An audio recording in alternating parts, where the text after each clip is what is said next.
right. Well, welcome everyone to the University of Wyoming Extension Sheep Task Force webinar series. We're excited for this evening's presentation. It's a lot of collaborative effort has come together, and we're excited to hear from some different perspectives that perhaps you might not have heard of in the industry much. So my name is Whit Stewart. I'm the Sheep Extension Specialist here at the University of Wyoming. I have some important colleagues here as part of the University of Wyoming Extension Sheep Task Force that make this happen. In no particular order, Micah Most is an extension educator in the north central part of the state. McKenna Julian is in the southwest corner of the state, and Jedediah is over in Natrona County in the central part of the state. And if you're not familiar with the University of Wyoming Extension Sheep Task Force, our goal is to expand the reach of sheep-specific programming for our region and our state in providing some of these timely topics. It looks like we have some good participation here this evening, and we're excited to get into it. But before we do, a couple of housekeeping items I just wanted to keep us privy to. If you have registered for this session, you are automatically registered for the session on the 26th, where we discuss metabolic diseases and some of these nuanced management practices during the periparturient or the lambing period. So you will be registered for that. We look forward to providing that to you here in a week. Please use the Q&A box for questions throughout the webinar. It looks like we have 31 participants. There's over 100 registered this evening. So we just want to make sure that we do so in a timely fashion. And if we don't get to all your questions, we invite you to send us some emails or reach out to us.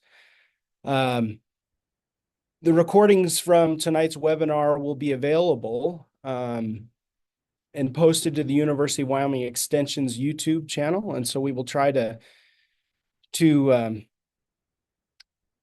advertise that across our social media platforms and make sure you have an opportunity to hear some of those recordings if you so desire. This last request is really important for us. In the era of slashing budgets and other challenges, we in Extension, both at the university and across the country, want to make sure that we're doing a good job. And the only way to do that is to evaluate what we have put together for you this evening. And so when this webinar concludes, I'll prompt you again in an annoying fashion to please complete the evaluation. And it'll pop up in a new window, and it'll help us tremendously to improve our offerings and what we do for you as our sheep industry stakeholders.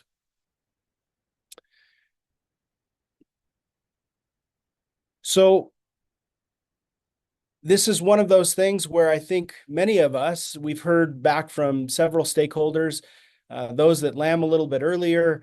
In our neck of the woods, we are just starting to get underway in the lambing season. Our shed lambing systems are in full swing. Our range lambing systems in the state of Wyoming usually don't begin until the end of May and the beginning of June. And so with this particular webinar series, we know there's lots of good resources out there in the sheep extension and research world.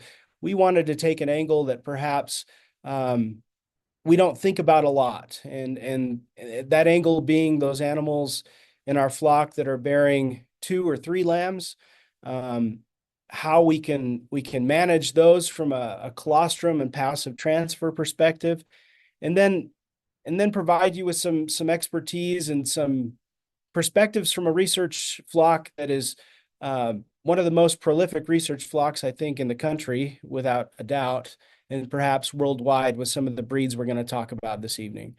As always, good learning is repetition. So we hope that what we share this evening is a mix of good theory and even better practice, as we know that you as the livestock holder are experts in your realm, and the science should guide some of your management, but you are the boots on the ground.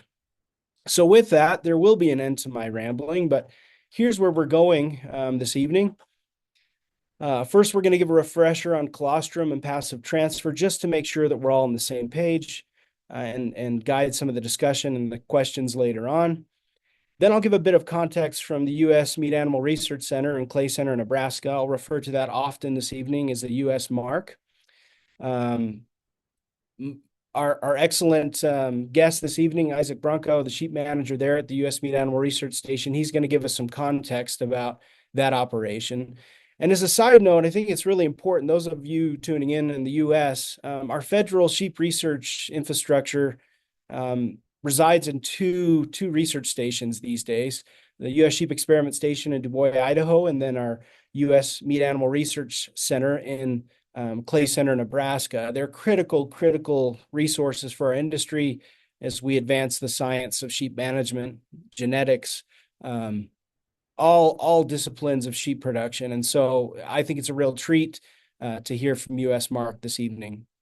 Lastly, we will kind of go into more of a pictorial view and just a description of how their management system and facilities look at the U.S. Meat Animal Research Center. And we'll hear from Steve Kier. Had some minor technical difficulties, so I'm gonna cross my fingers that by the time we're done and we get to him, he will be joining us.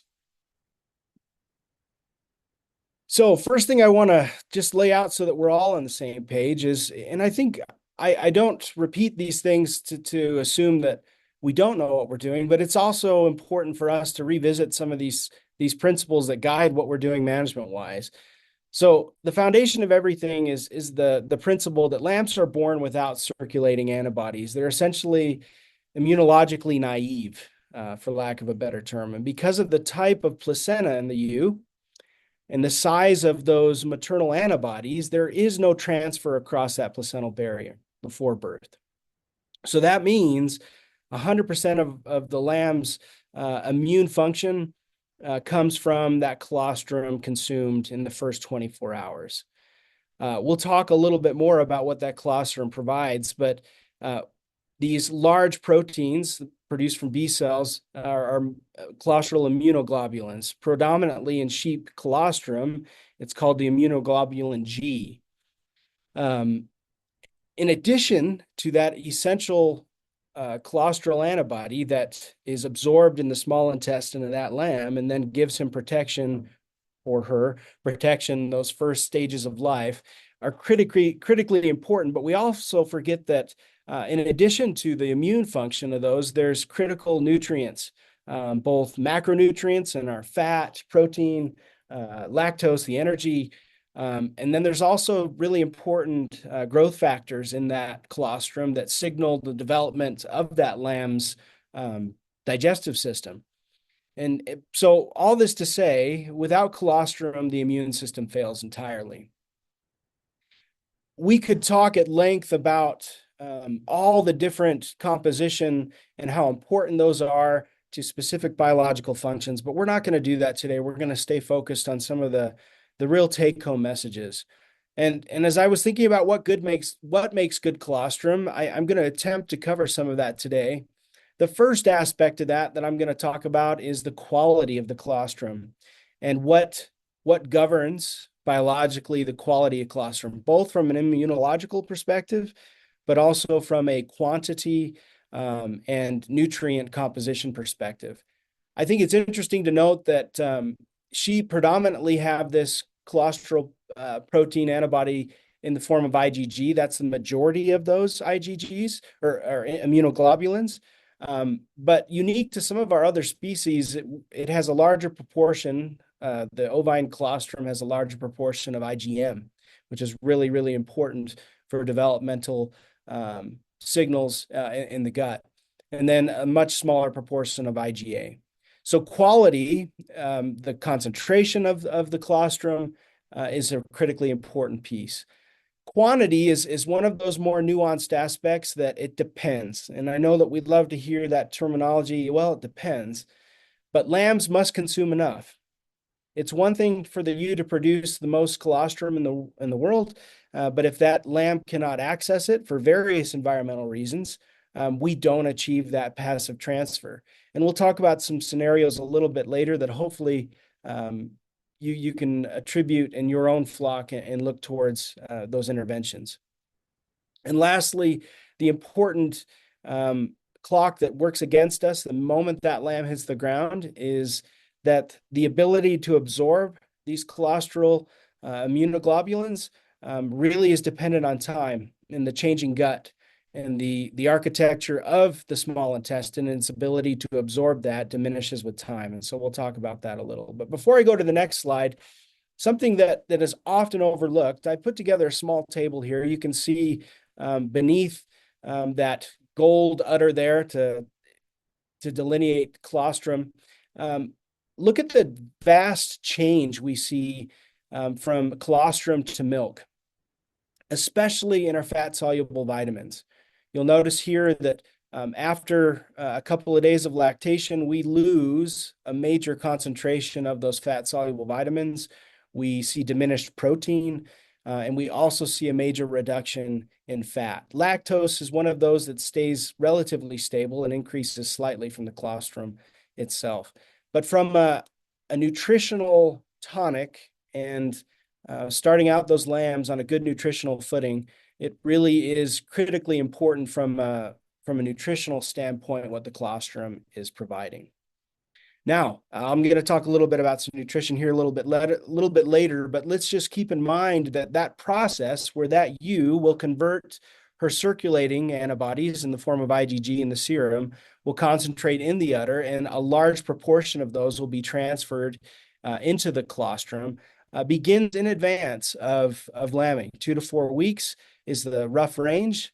Thinking about some of our important vaccination protocols that we try to provide slightly in advance of that 2 to 4 week period or at the 4 week before lambing ensures that those specific colostral protection is achieved. So an important thing that I often answer on a weekly basis, sometimes daily basis in my position here at the University of Wyoming is the importance of clostridial vaccination in late pregnancy. We get strong transfer of protective IgG in the colostrum. And not only do we see increases in these specific antibodies in the bloodstream, and those antibodies are then concentrated into the colostrum before birth, but we also see that vaccination determines what diseases colostrum can actually protect against. And that's really important in the first 5 weeks of life of that lamb, as he, again, as previously mentioned, doesn't have the ability to mount an immune response. The strongest and most consistent evidence we have in sheep is for these clostridial diseases, things like enterotoxemia and tetanus, to name a few. There is some protection against some of the respiratory pathogens, but the key takeaway here is vaccines don't go into the lamb, they go into the colostrum. And I often, very often, hear people giving a vaccine to a newborn lamb in the jug, which has the opportunity to antagonize that immune response and really defeats the purpose of those maternal antibodies. Generally speaking, as we assume a lamb will consume good colostral quantities, 10% of its body weight, we'll see a decline in those specific titers to those antibodies over time, and they start to diminish at 5 to 7 weeks. In our region, that coincides nicely with a booster at the docking table. But the point is it's really probably, it's really important for us to move away from those early vaccinations within the first 24 to 48 hours as we're antagonizing that passive transfer process.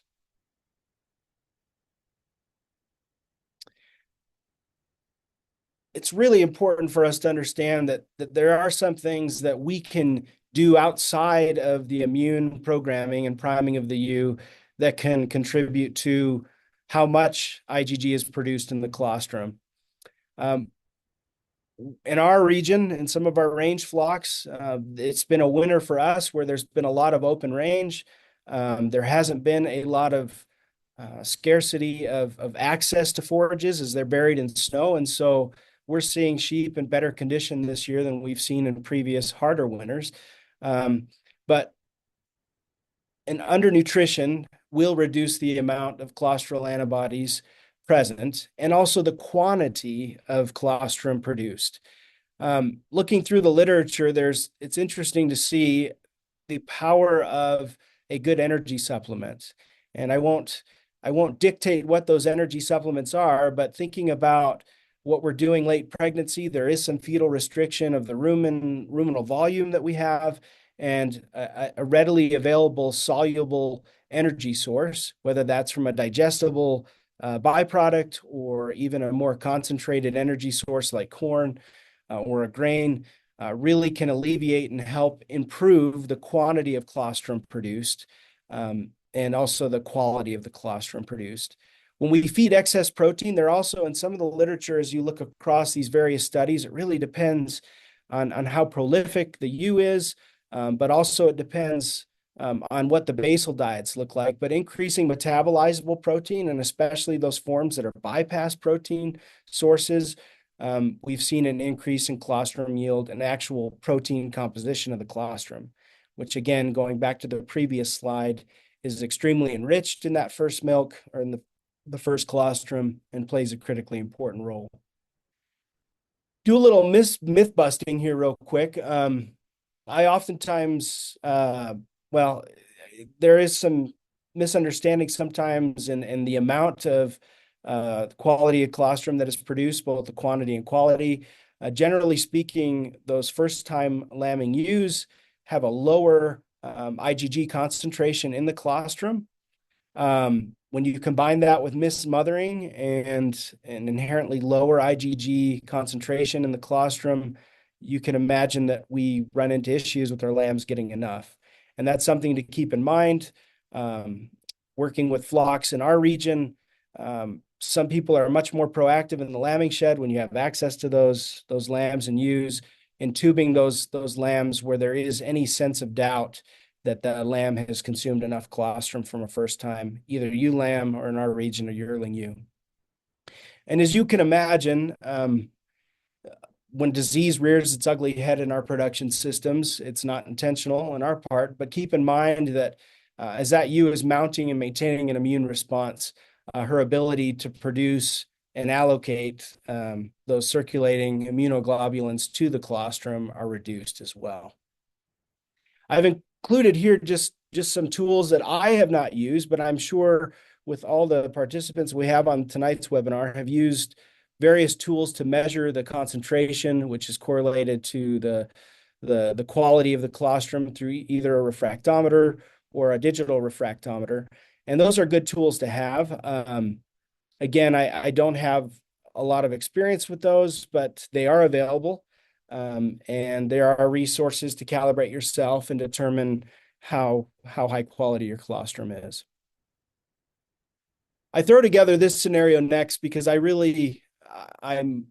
try not to use anecdotes in this particular scenario, but as you look across the literature, and I've been able to see some production systems in my short time in my career, a lot of our challenges with failed passive transfer is a result of inadequate consumption, as I previously alluded to. In this image right here, you can see, and this is particularly relevant to the high amount of triplets we see and from the presenters we'll hear from this evening, is that generally you have a mismatch in weight in that litter. You might have two lambs that are a larger size, that are vigorous at birth. They get up and nurse right away, and they've achieved passive transfer. If you were to quantify it in their blood or look at the total proteins in their blood, you would see a adequate amount that would say they've achieved enough passive transfer, versus that little lamb that you probably would be putting in the orphan pen anyways. That lamb likely, if it even had a chance to get up as the last born or was a little weaker, it may not have achieved the consumption that was going to give it a leg up in its first 24 hours of life. So keep in mind that the compensation of a ewe, she's programmed, especially some of those placental signals that she has. Ewes that are more prolific or that have multiple litters or multiple births will actually compensate and contribute more IgG into their colostrum. There is the dilution effect when you're splitting that three ways, but the ewe biologically compensates to that to some extent. But when you have a low birth weight lamb that is south of 7 or 8 pounds and might be might have suffered from some dystocia issues, you could imagine that without a doubt it's not going to have a chance to suckle, and especially not the quantity required. There's other reasons, right? Covered some of them. You have seen these scenarios. They're frustrating for whatever reason, mismothering, dystocia, even hypoxia in a lamb that just really struggles to latch on. Um, there's all kinds of reasons why those lambs wouldn't attach, but that is oftentimes our greatest culprit. And I would encourage you all, it's really hard to demonstrate how to tube a lamb. That's a challenge for us as a task force. Maybe we'll give that a shot. Do one live, but interventions to tube, make sure you're comfortable doing so, that you're not flooding the lungs with the fluid. But having an esophageal or tube feeder is really, really critical in scenarios like this where one of the lambs has not had enough. I know this image is a little blurry, but I overlay this again. Of course, any good talk I give has to have a graph, and it's usually stolen from a better scientist than myself. Our good colleague, Dr. Tom Murphy, put this together. And these are just three of probably five of the breeds represented at the U.S. Meat Animal Research Center. But those dotted lines indicate what the mean litter size is, or drop rate. And you can see the Katahdin in this particular data set, just shy of 2 lambs per ewe. The average drop of the polypays is sitting 210% or so. But then you look at the Romanov, a breed that is programmed to not only have multiple ovulations, but also to have a large litter. You can see that when you have these breeds of disparate size and such a large demand on a Romanov ewe who has 3, often 4 lambs, you can imagine that achieving that optimal intake of colostrum is a real challenge. And the last thing I guess I would really like to highlight is timing is critical. And I don't use absolute terms as I talk about these 4 phases, but we all have seen in our experiences, those lambs that get up and nurse right away are often those lambs that are the most growthy and most high performing in our flocks from birth onwards. And as the gut changes, and as some of the receptor mechanisms, as I show here in this image right here, is the IgG actually is sponged up from those enterocytes in the small intestine, the ability to absorb those diminishes over time, both as a result of changing pH in the digestive tract, changing structure in those absorption mechanisms. But all to say is the architecture degrades over time.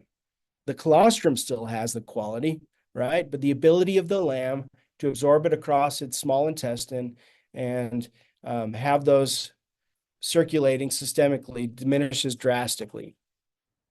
So I've oftentimes heard, oh, if you don't get it in the first 6 hours, well, you're done. And that's not necessarily true. We've seen animals survive. We've seen outliers that have gone on beyond those critical time points, but it's really, really important that we do it in a timely fashion. And Steve is going to discuss a little bit with us some of his management protocol in delivering that 10 to 15% of the body weight and colostrum within the first 24 hours, especially when those lambs are a lot smaller. So with that, it's my pleasure to introduce now a little show and tell from a colleague and friend of mine, Isaac Brunkow at the U.S. Meat Animal Research Center. Isaac, hopefully you can hear me and your microphone is on. But I asked Isaac and Steve, really grateful to them. They're past their workday. They are in the midst of lambing, so I'm especially grateful as well. But to give a little context about the U.S. Meat Animal Research Center, how important it is to our sheep industry, but also to give some context for what Steve is going to talk about. Isaac, I'm going to turn it over to you. Perfect. Thank you, Dr. Stewart. My name's Isaac Bronco. I'm the Sheep Operations Manager at the U.S. Meat and Animal Research Center.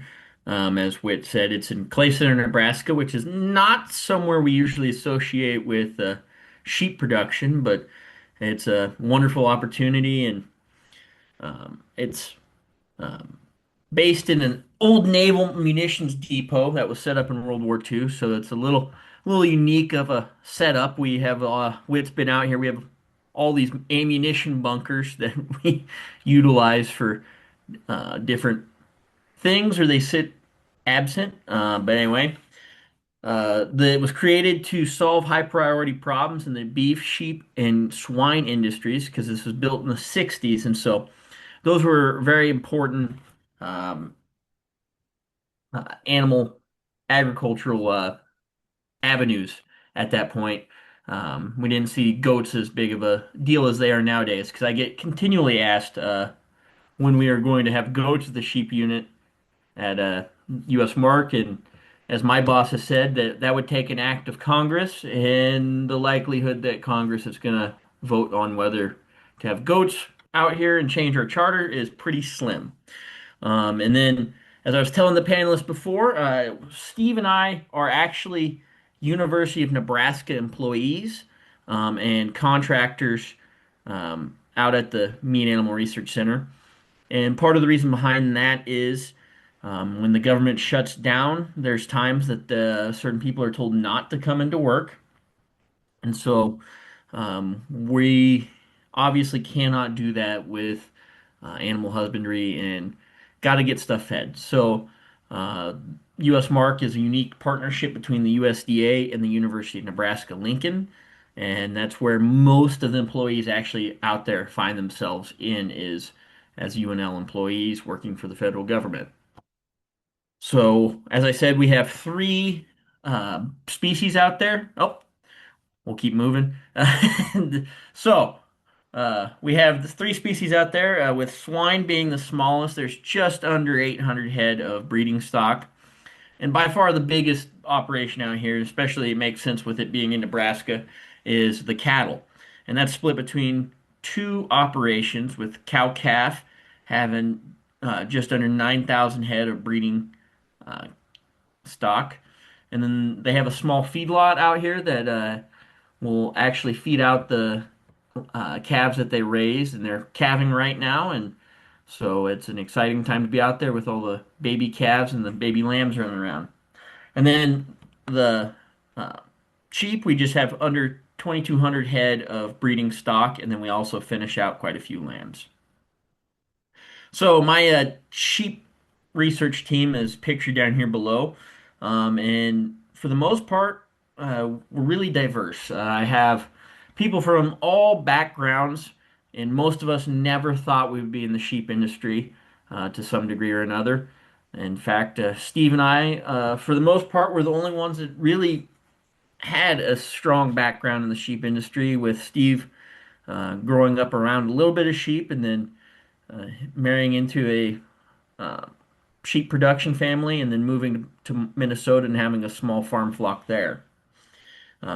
Just like to pat my guys on the back and make sure that they know they're appreciated and know the industry knows about them. So our flock makeup is split between five different breeds. I have just under 2,000 head of breeding ewes, with the largest flock being the composite 4 ewes, which in the industry they're commonly known as Easy Care, and they are half Romanov, quarter White Dorper, and quarter Katahdin. And those are mostly raised in a pasture lambing system that we do every year from May to June. Then my next biggest flock is my polypay ewes, and that is split into two different flocks. I have a fall and spring lambing, which brings some of its own challenges with the fall lambing especially. And then we have our Katahdin flock, which is just around 350 head, and those are raised differently than anything else out there, as they lamb in sheds, and then at 2 weeks of age we move them to pastures. And then we have the most challenging flock, I think, to work with, which is the Romanovs, which I don't know how many of you are experienced with this breed, but they are not only prolific, but they have some handling challenges and just are a unique breed that um, creates its own issues when you work with them. And then we have our smallest flock, which is just 68 head of Suffolk ewes. And then we have a population of 240 head of breeding rams spread across these breeds, which is a whole different section of the center, which is a really fun to have to move those guys across the pasture. So our yearly lambing schedule is set up as follows. We are currently lambing our spring polypays and Suffolks right now, and that puts them at an October breeding, which we aim for our fall breedings with a 21-day cycle. And then in April, we will start lambing out the Katahdins, meaning that they're bred in November. In May and June, we have our composite four. And as I said, these half of these are raised out on pasture. They're born on pasture, raised on pasture, and then the other half is barn lambed and then moved to pasture at 2 weeks of age. And with that project, those populations flip every year. So there's never a group of ewes that will just continually lamb in the barn.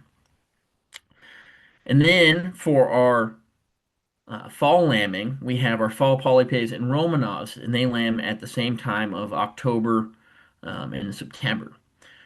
And for their breeding cycle, we do use a 35-day exposure, and the hope is that does increase some of the conception rates.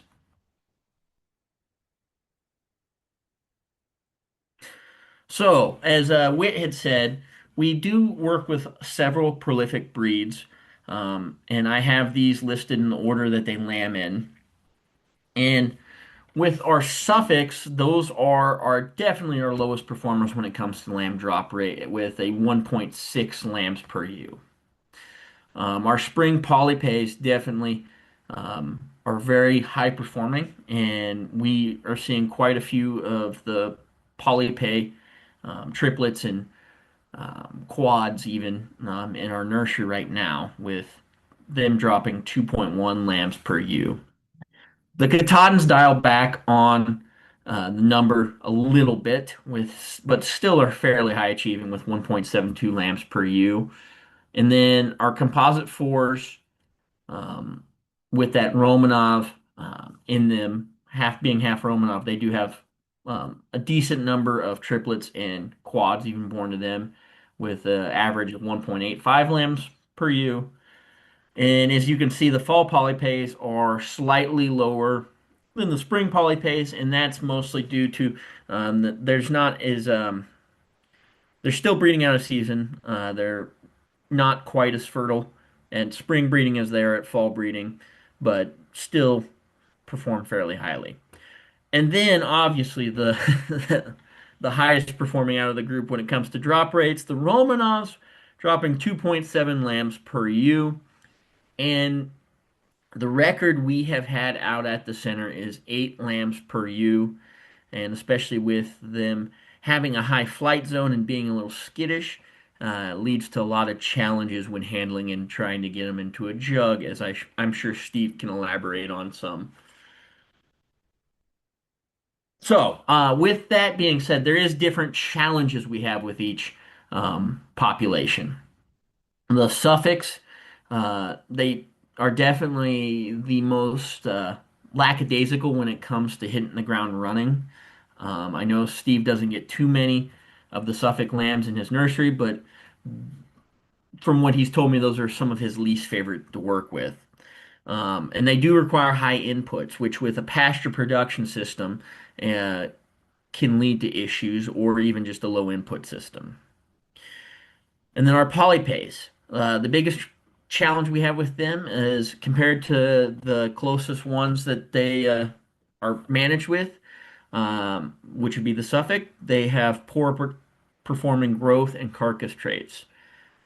And then the Katahdins, following a similar vein, they're not as good, don't have as good of terminal traits as the Suffolks and some of the other breeds. And then we have an issue with them sometimes transitioning from that pasture rearing when they're moved out to pasture at 2 weeks of age. They do come back in at weaning, which is about 75 days of age, and then finish in a dry lot. And so there is some challenges with that between transitioning to a self-feeder ration and avoiding acidosis and some other stuff. The composite four. this is a challenge that we are facing currently, especially during times of drought and poor grass performance, is effective, efficient, and safe pasture production and lambing management.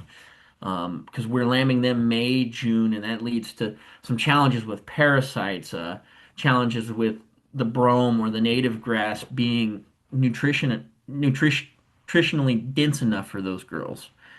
And then, similar to the Katahdins, transitioning them from pasture rearing to a dry lot finishing system. And finally, our ones that we enjoy working with them because they flow through facilities so quickly and efficiently. But like I said, the handling aspect of them is pretty um, large flight zone. We do have a high gestational load with these, which means that we actually have specific rations for these Romanovs, as they require a higher density ration, as they have less room in that rumen to actually get all the nutrients they need, all the energy they need, which in the past has led to a lot of gestational issues in those, especially with pregnancy toxemia. On top of that, with that potential of dropping 4, 5, 6, 7 lambs easily, that's obviously a lot of lambs to leave on a ewe, and especially since we are inspected and we have a very keen eye with animal welfare towards us, we do pull everything that is triplet or higher off. And so with that, Steve sees a lot of Romanovs in the nursery. Isaac, I'd chime in real quick and just say I appreciate the context because you're giving a good management um, perspective, right? And maybe next meeting we can get Dr. Murphy and Dr. Frecking on here to talk a little bit about some of the experimental objectives. But as we're transitioning into the next slide, you mentioned the Romanov have some very distinct flocking behavior. Is that fair to say? Yeah, Yeah. a great example of that is this photo at top left. You can see Steve stand there with a rope, and then one of our other employees, Marina, doing some herd health observations. Uh, that's about as close as you can get to them, especially in a short pin like this. They do not stay close, or and they like to just flee to the end of the pin, which, like I said, they flow through facilities really well, but they like to climb fences. They like to sprint everywhere, and then on top of it, one issue we've always had is the rams like to escape, and that leads to some management challenges, especially with how prolific they are, not just in the ewes, but the rams are pretty feisty themselves. And again, looking at just the genetic resource that US Mark provides, it's pretty phenomenal to think about a lot of the prolific genetics that are being integrated into some of our more prolific maternal composite breeds. That is a parent breed that yeah, maybe a little bit of it goes a long way, not too much in some regards. Maybe you'll say that without being too dogmatic on breed preferences. I'm going to go to this next slide. Isaac, I'm not sure where you and Steve will transition, but I'll turn it back over to you. Sorry, I Yep. interrupted. This is where I'm gonna let you guys listen to Steve Kier. He joined my team in the winter of 2024 and has done a phenomenal job back in our nursery um, with land management and then also helping us on the data side of stuff. So I'm gonna let him turn it over and uh, he'll talk to you guys more in depth about what actually happens on the ground at US Mark. So can you hear me? Yep, Can you see me? affirmative. Okay. Yeah, I guess a lot of things discussed here. To start it off, Isaac had mentioned that we rarely leave more than two lambs on any ewe, no matter what the breed is. So when they're born, we get a lot of triplets, quadruplets, more than that. So we're going to be pulling some of those lambs off and coming to the nursery with those. And so decisions, which ones to pull off. My preference would be to leave all of those lambs on the ewe for as long as we can to get the colostrum. However, there's a lot of things that play into that: temperature and cold lambs and really, really small birth weights. There's the picture of the slide. You can see there's a lamb kind of in the center of that right-hand picture that is much, much smaller than the other lambs there. That's a candidate that's going to get pulled off right away. Also, that slide that you had where the smaller lamb may get some colostrum, but not enough. And you certainly don't want that lamb taking colostrum from the two that we're going to leave on the ewe. So we try very hard to get the actual colostrum from the mother into those lambs, but oftentimes that's not feasible, or sometimes we just don't know how much the lamb that we brought into the nursery or two off of the ewe, how much colostrum they actually got. So we try to harvest some colostrum and freeze it and have used colostrum from one of the other pinmate ewes. It doesn't work very often. It's not feasible. So most of the time we turn to the powdered colostrum. And so that's the primary focus on day one when we're pulling them in. Some of the things that you can see in this slide too, and I've got some other slides later, but we keep them in these crates. The bottom that those lambs are standing on is expanded steel. So waste can drop through and go to the floor, and then I can wash it. It's a concrete floor. I can wash that down into a drain. We section these. They're 4x8 crates, and I can put up to 16 lambs in each crate. And we've had 8 crates in there completely full before. So you can go to the next slide. That's a bad picture of me bottle feeding a lamb, but that's a new lamb from a couple of days ago. Was chilled, kind of hypothermic, and the bottle there, that's the powdered colostrum that we're using. So I guess maybe I could transition to the colostrum. We use Shepherd's Choice Premier from Premier. It is by far the best powdered colostrum I've ever seen. There may be better out there, but I have not run up against a better powdered colostrum than that Shepherd's Choice. I've tried some others, not at US Mark, but in my own flock, and nothing has worked as well as that Shepherd's Choice that we're using. It's certainly not ideal, but it is adequate, and we have some fairly good success with it. You can go to the next slide. Steve, can I ask one question while we're Sure. on this slide real quick? Yeah. You alluded to the fact earlier on, you are in the nursery almost exclusively, and so you're relying on your colleagues' eyes. Could you just walk me through some of the criteria? I mean, you said the situations in which lambs are pulled, but visually, what are you looking for before you start making more aggressive interventions like tube feeding and other things?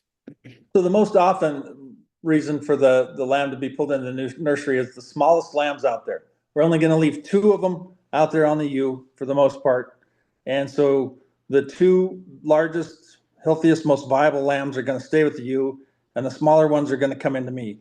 Some other things that could come into play there is, if it's a ewe lamb and she's just bag size and some of those things, will determine how many lambs come in.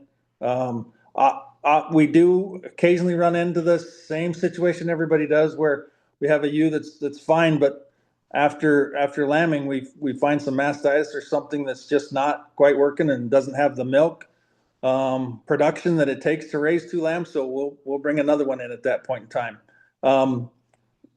So generally, what we're doing is just anything that's compromised, anything that's small, anything that's weak. The last couple of days, some of the lambs that come in, they get chosen to come in simply because they're hypothermic, and their siblings aren't in such a cold state. So those are some of the criteria we use. But usually it's the smallest, most compromised.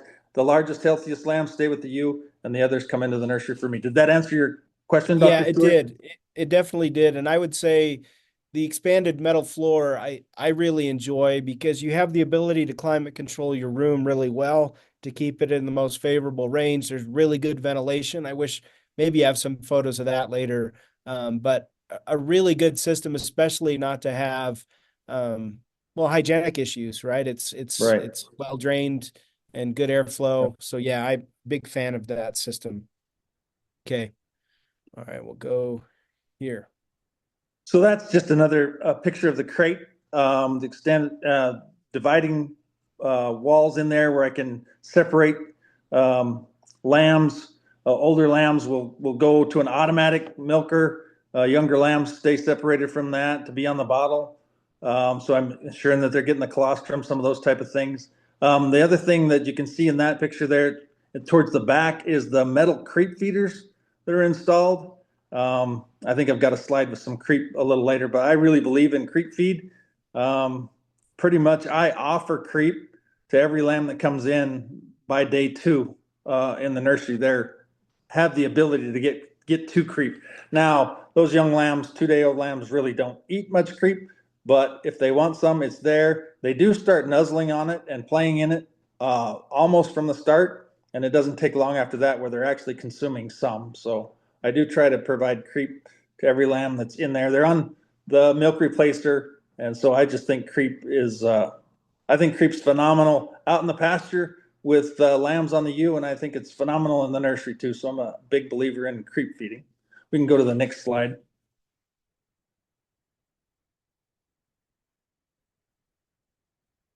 This is just more of the crate. So this is a photo of one of the automatic milkers that we have. We also do have buckets with nipples on them. And we've had to use that in power outages and some of those type of things. But for the amount of lambs that we get in and for efficiency, this works pretty well. This is a unit that was made in Germany. It's new. It's only my second set of lambs coming through using this machine. It works extremely well. It mixes the milk replacer powder with hot water that it heats, and it keeps a constant supply available to the lambs 24/7 to utilize. I do have one of the bricks refractometers that Whit showed, and I do check to make sure the machines are operating correctly and that I have enough solids. And it's pretty easy to use. So they're fairly cheap, pretty easy to use, and I check it quite often. If I mix any milk replacer by hand, I check it always also to make sure that I've got the concentration right before I give it to lambs. Any other questions on this slide?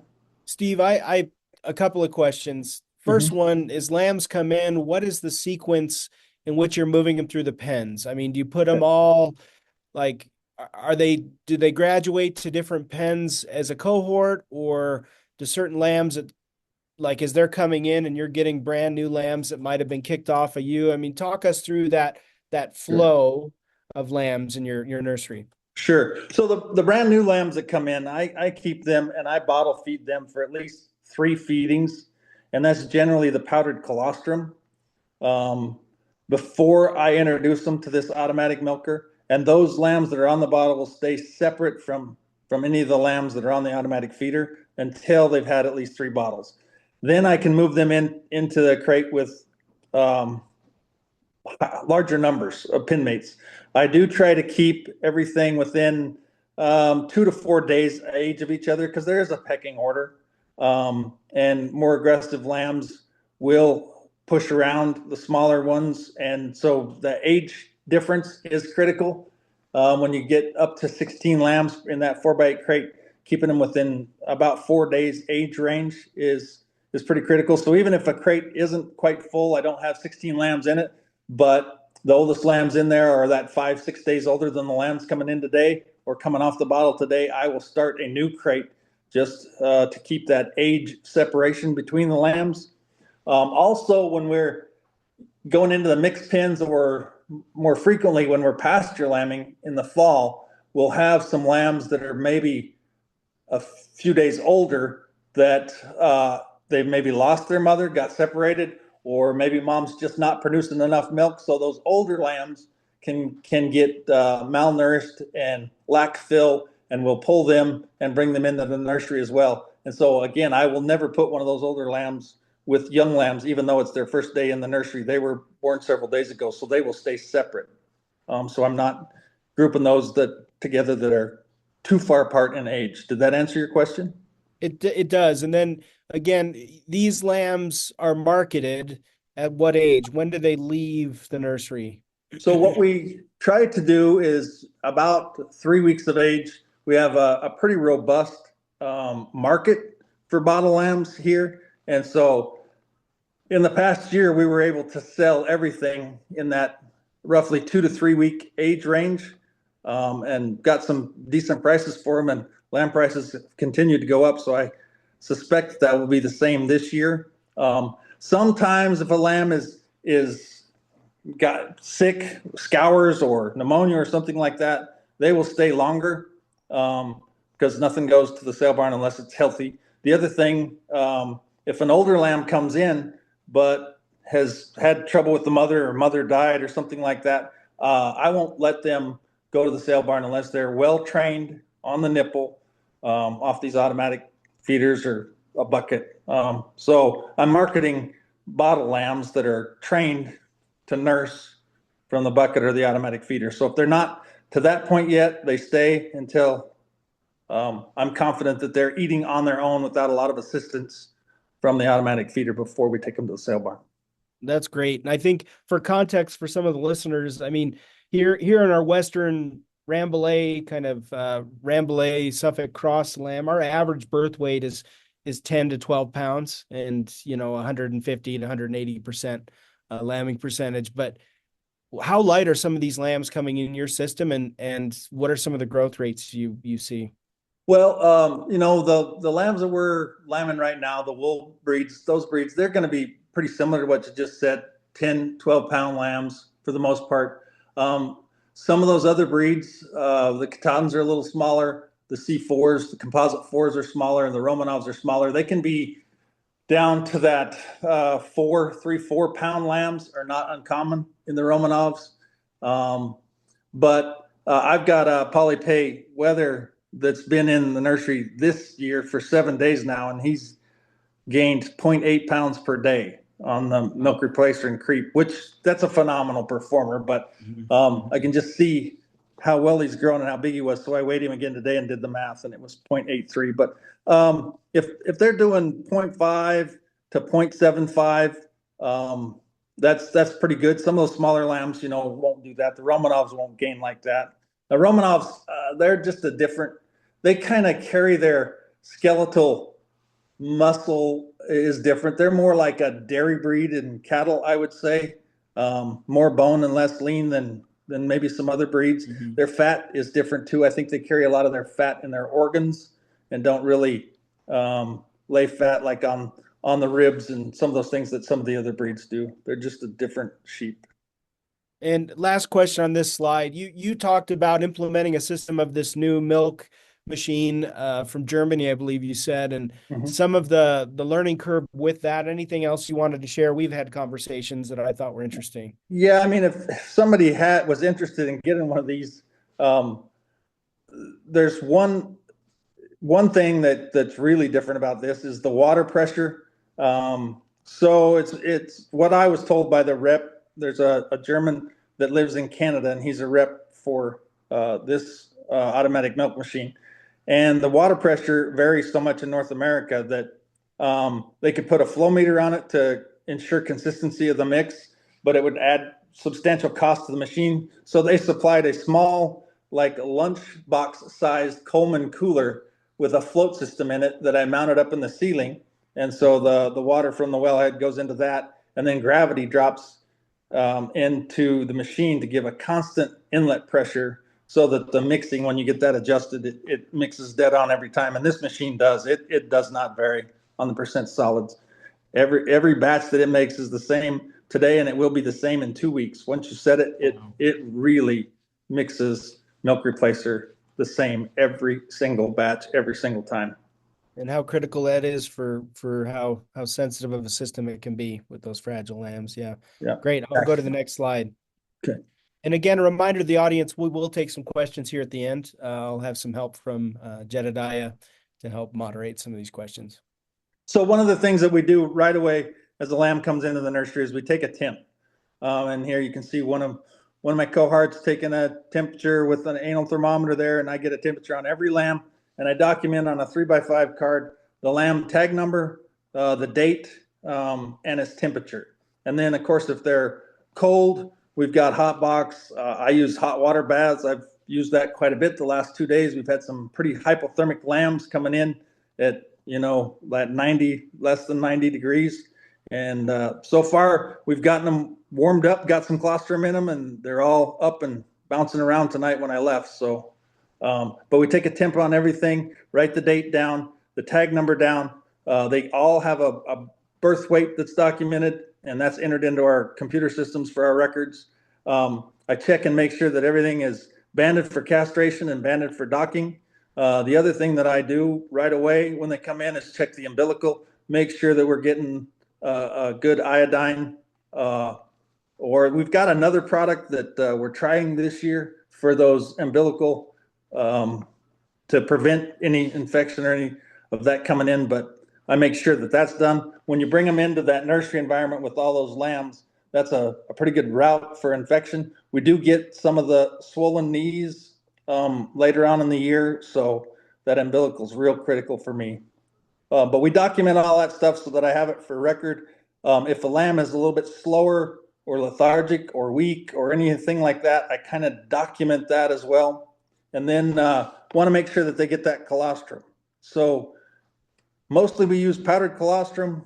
I would prefer a lot of other methods, but it's just not feasible all the time.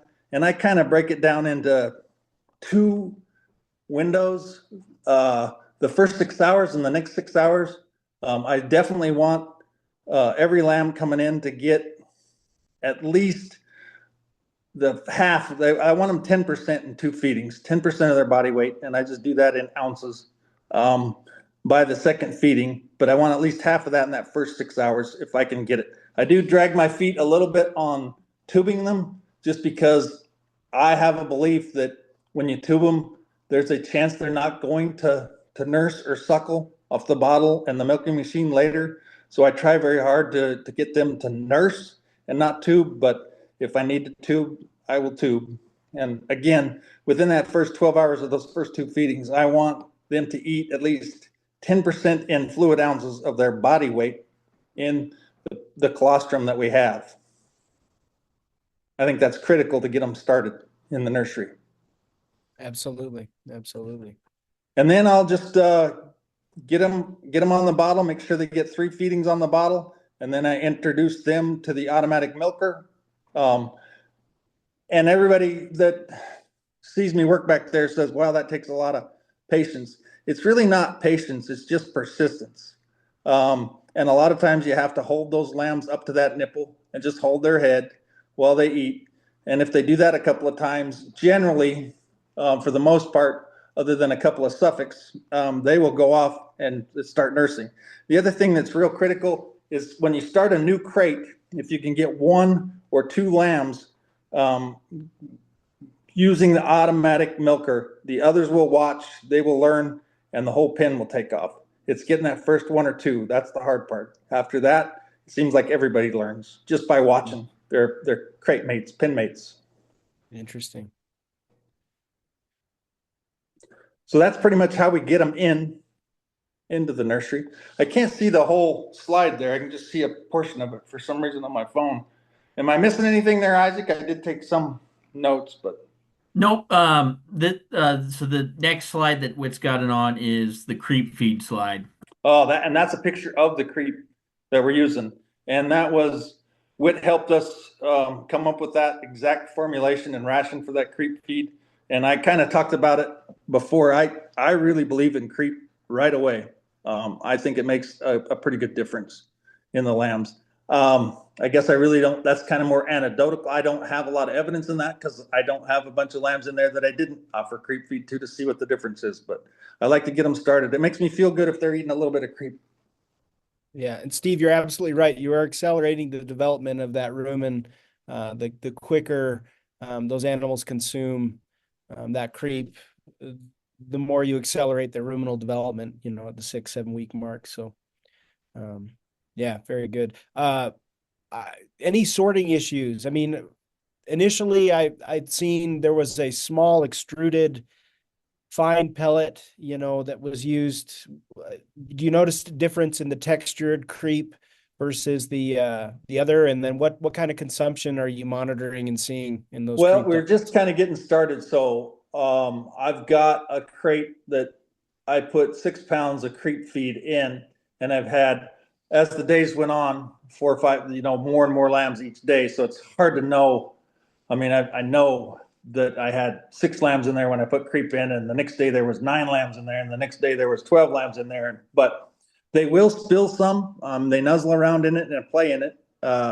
It seems to be first. It's more of a something to do and a curiosity for them. But they will start eating it within a day or two after that. And I'm going to do a much better job this year of kind of monitoring uh, how much creep I add, how many lambs are in there, when the lambs leave, how much creep is left, so that I can kind of start to get some idea of how much per head per day they're consuming. Um, we just started with this creep that you developed. I The polypays and the suffix tend to be a little more interested in creep earlier in their time in the nursery than maybe the composite fours were. So I'll be curious to see when we get to those lambs. But we're just getting started, so I don't have a really good feel for whether or not they're eating more of this creep than they were. I think we had some pellets from Purina creep. I can't remember before that we tried in it. I mean, it worked and they did eat some of it, but I have a feeling without having a lot of total evidence so far that they're going to eat this creep more than they did the pelleted creep that we had. Yeah, it'll be interesting to see some sorting too, if there is some sorting issues based on that photo with some more of the coarse ground corn in there. But very good. I'm going to advance to the next Okay. slide, and then we're going to open it up to questions. I guess that's just our contact information is what I can see on that slide. Well, we are extremely grateful for you sharing a little bit of behind the scenes of what's happening at the sheep program at US Mark. Again, I'm probably in hot water not talking to the scientists because we gave the management, but there's a lot of outstanding science that comes out of the US Mark research station, and everything from identification of the haplotype for the lentivirus, OPP, to composite breed development to the mammary infection stuff. I mean, predation work. You guys really do it all with a dramatically different genetic base, which, again, from a scientist, I'm not the one herding sheep there, is just a special resource that our sheep industry has. So thank you. All right, Jedediah, I'm gonna open it up to questions. I don't see the questions just by the way my screen configuration is working. So I might have you dictate those. Okay. Yep. We have a few come in, and I think this might be for you, Dr. Stewart. The first one is, does the thickness of colostrum give any indications of the quality and nutritional value? Oh, those qualitative assessments where you say, okay, is this viscous? Is it colored to give you some idea of some of the maybe the fat soluble vitamins? I think that is a decent indicator, but really that's where a more, I don't want to say quantitative, having a refractometer really helps you, if your goal is to determine those that have optimal versus suboptimal colostrum. I think having some of those instruments for $100 on your place would be helpful if you can make those interventions. So, but yeah, there is a correlation there, no question. Okay. Thank you. And the next question is for our US Mark folks. What kind of live versus carcass weights are you seeing on the 5 different breeds? Um, I don't have that data in front of me right now, but I can give you kind of a general assessment. For the suffix, We don't send them off to slaughter. We actually sell them as fat lambs. So selling them as fat lambs, we're seeing 130 to 150 pound lamb. And then the polypays are slightly smaller, probably 120 to 140. And then things get a little radically different when we start talking about our hair breeds. The Katahdins usually are fairly comparable. They do go to Superior, and we collect carcass data off of them. We're usually finishing them at 130. And we do some Suffolk crossbreds into the Katahdins too. So those are actually usually pretty impressive carcasses. I know Dr. Stewart's evaluated those on the rail. So he might have a better idea on the actual carcass traits of those. And then the Romanovs and the C4s we sell as fat lambs, so I don't have any carcass data on them. The C4s probably are finishing out at about 110 to 120. And then the Romanovs, like Steve had talked about earlier, they just are such a radically different carcass. I will always remember we tried to do a body condition scoring event training on the Romanovs, and they just don't handle at all like other breeds do, not even hair breeds. As Steve had kind of talked about earlier, they seem to deposit most of their fat internally to where a body condition score 1 feels the same as a body condition score 4. It's they're just such a unique breed, and then so they're finishing out probably around 100 pounds. And yeah, I would agree. I think your Suffolk polypay crosses, I think carcass weight as we push those into the 160-pound range. I think we've had a few get up there. We lose some of our yield grades getting into threes and fours. I think for the purpose of this question, though, it is a good contrast, and you alluded to it, Isaac, is that the C4, and I'd even argue some of the Katahdin, more moderate frame Katahdins, you get above 120, 130 pounds, you're increasing the fat composition of those carcasses quite a bit. But again, I know there's a diversity of breeders there, and there's a lot of within breed variation of some of these specs as well. Next question. Okay, so this one is about the new treatment. It's asking, do you use Umbriez TM as the treatment? It says we just got a bottle for lambing season in a 10 days and would like to know if you have any lessons learned that you'd like to share. Yeah, that's the product we're using right now.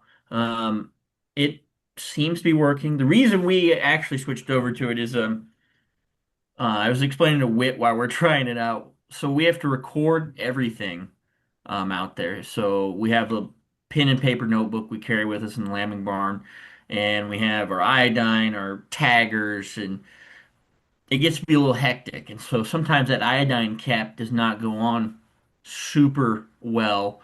And then we'll have Steve enters most of the lambing records, and that book will come in and it'll be brown and dyed with iodine. So we're trying it out, this Umabrez out as a replacement for iodine solely for the fact that the iodine can just get messy and it stains our record keeping um, book. The one thing I would say about it is like today, this morning, those spray bottles worked out there in the barns where if that had been iodine, it probably would have been frozen and probably wouldn't have worked. So I can't remember the name of it, or can't say it, but it did work for that. It seems to be, I mean, I have no indication so far that it's inferior in any way to the iodine. I think time will tell if we get some of those joint infections and swollen knees and some of that. But so far, I think it's doing fine. And I will say that it worked great this morning in a very cold barn where the iodine would have probably been ice. Cool. Okay, so we have a couple questions specifically talking about the Crete mix. And so I don't know if Dr. Stewart, you can share what you know on the composition side, but But they're asking about some recommendations to start lambs on creep. Mm-hmm. So I'm going to speak broadly, and then maybe this individual can follow this a little bit later. I think it's really important that we be within the 16 to 18% crude protein range. We get below that, especially with some of these smaller lambs. We struggle to get enough in them. With some of the more rapidly growing lambs, also it's important to have this crude protein within that range. We're also shooting for an 85% TDN, 10 to 15% NDF, but it's a combination of byproducts, some corn, some soybean meal. We put some dried whey in there as well to increase the nutritional composition. But it's really, really important having a carrier of some sort that enhances flavor, I think is pretty important. Making sure that you don't have too coarse of a ground material in there is also pretty important. But I think using different byproducts and making sure that you maximize some of those high bypass proteins in a soybean meal, a cottonseed meal are really, really important. It doesn't give you the specifics, but send us an email and I'm happy to visit. Sure, that's great. Do you guys have anything to add? No, hey, like Steve had talked about, I'm a big believer too in pushing creep as soon as you possibly can. And especially with the cost of milk replacer, the sooner you can get them on a more affordable ration, the better off we are. And that's our goal with this ration that we're feeding right now at the center is it's trying to save cost and be affordable. And so that compared to a 66 to $80 bag of milk replacer, especially when we're feeding it through the automatic machine like Steve does, they can get pretty fat and sassy on that milk replacer when it's an all-you-can-eat buffet. The only other thing I would add is with the pellets that we did try for creep before that, not that there was anything wrong with the pellets, but the one drawback to them was any moisture and inside and all the wash down on the floors and that hot water and things, those pellets tend to fall apart and just become a big crumble in the bottom. And then the lambs didn't like that real fine grind when those pellets came apart in the humidity. And I suppose that would be the same if you were feeding creep outside and there was any moisture. Those pellets tend to fall apart pretty quickly. And then the lambs didn't like that. Had to change them out and put some fresh pellets in there. And Steve, the way you have those, you're feeding in those group pens, it's high enough that there's not a lot of fecal contamination in there, right? I mean, you don't have, so that's something that's not giving them a formulation, but it does, even those logistics within the pen are really important to keep that soiling and refusal from getting too high. Yeah, I keep those creep feeders up, and somebody else designed the crates. I didn't have anything to do with it. But one drawback to it is I do have to put a block of wood in there for some of those smaller lambs so they can actually reach the creep feed. But yeah, keeping it up so that you're keeping the mess out of there is really, really important. But I do have to put a block of wood in there to make sure the smallest lambs can get up there when we start getting into some of the other breeds that aren't the Suffolks and the Polypays. Sure. Okay. So, question about maybe have a situation where the lambs might die. What's the opportunity to save some of that colostrum from a ewe? How to store it, reconstitute it maybe? Could you speak to that a little bit? Well, I can tell you what we've done, and then Whit can say if there's something he. But I just milk them by hand into some small plastic tubes, and then froze the colostrum. As far as reconstitute it, when I needed it, take it out of the freezer and put it in a bucket of warm water with a lid on it, and let it and melt it that way, and get it warmed up to administer it. So freeze it right away as soon as you get it, and then reconstitute and just put it in some warm water. Probably something around 100 degrees the water temperature and thaw it out that way, and then mix it real well before giving it to the lamb. And my thought, Steve, is maybe even a little less temperature there. I think those proteins in there, well, um, yeah, a slow thaw, which we never have time for a slow thaw, right? Right. So it's a balancing act, but I'd caution those that as you're thawing and you know the angst of needing to get something fed and tubed, that you don't expose it to too hot of water. Those colostral IgGs, much like the ability to absorb in the gut, is pretty sensitive. Our ability to denature those proteins is there too. So yeah.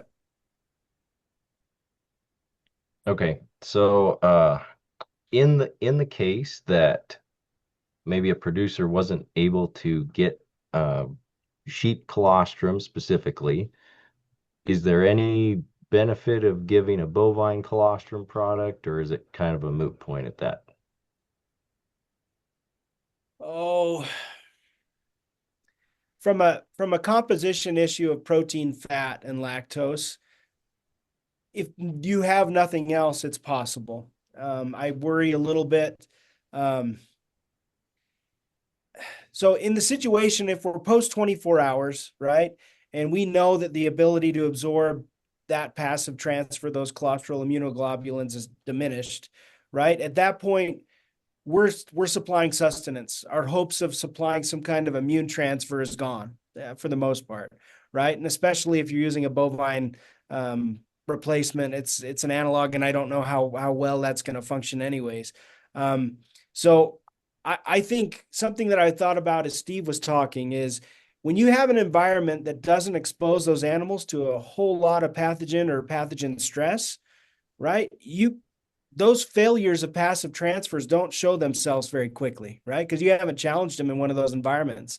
And you look at some of the literature internationally, a lot of our losses are always, if you could design a study well enough to attribute them to failure to consume enough colostrum, it would point to that and hypothermia, no question. So I'm dancing around the question to say, as a substitute, on a short term, yeah, but I think your protein and your fat content aren't adequate enough to meet the needs just with regular bovine milk. So,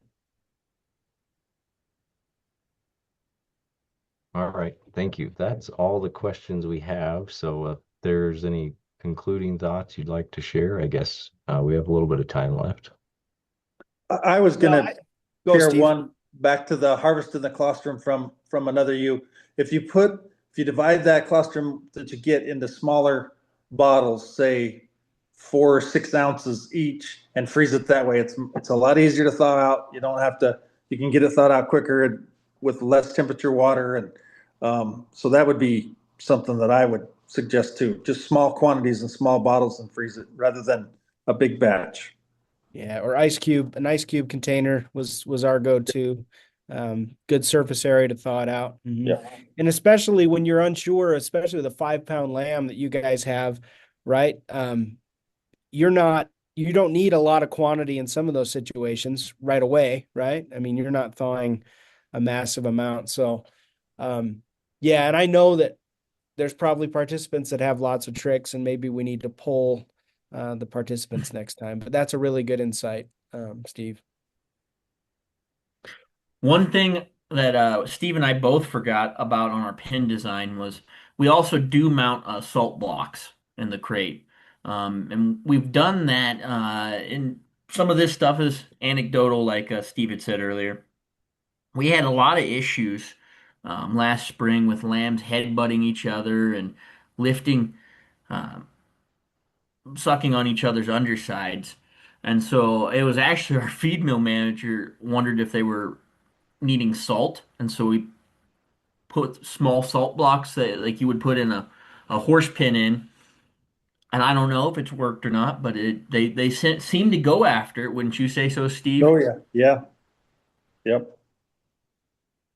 Well, and I think it's interesting. You guys, as we mentioned earlier, have a dynamic and unique nursery environment, and I just am so grateful that you were able to share with us some of those things. And um, I don't want to, because you are a research station, I don't want to inundate you with inquiries, we're happy to run some of those questions through us, as the task force, but we are just so grateful for your expertise and just being willing to share.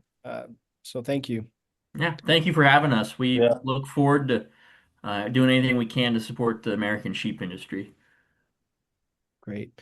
Well, at this point, I'd remind everyone to fill out those evaluations. Jedediah, how that happens, there it is. It's in the chat. Or Micah put it in there. Please click that link and give us some feedback on this program.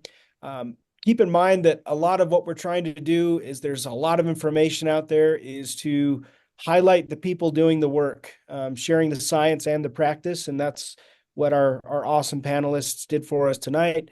Next week, we'll be going in more into depth on some of the nutritional management of prolific breeds and all those demands that those ewes face, not just ramping up lactation, but the involution of the uterus and all that really tough physiological demand. We'll be getting into more research and hearing from Dylan Laverell, who's conducted research at US Mark, and I'll share some of our information there. So we look forward to seeing you on the next one. Please click that link. And Jedediah or Micah, if I'm missing something, please let me know. But thanks again, Isaac and Steve, and everyone at US Mark for what you do.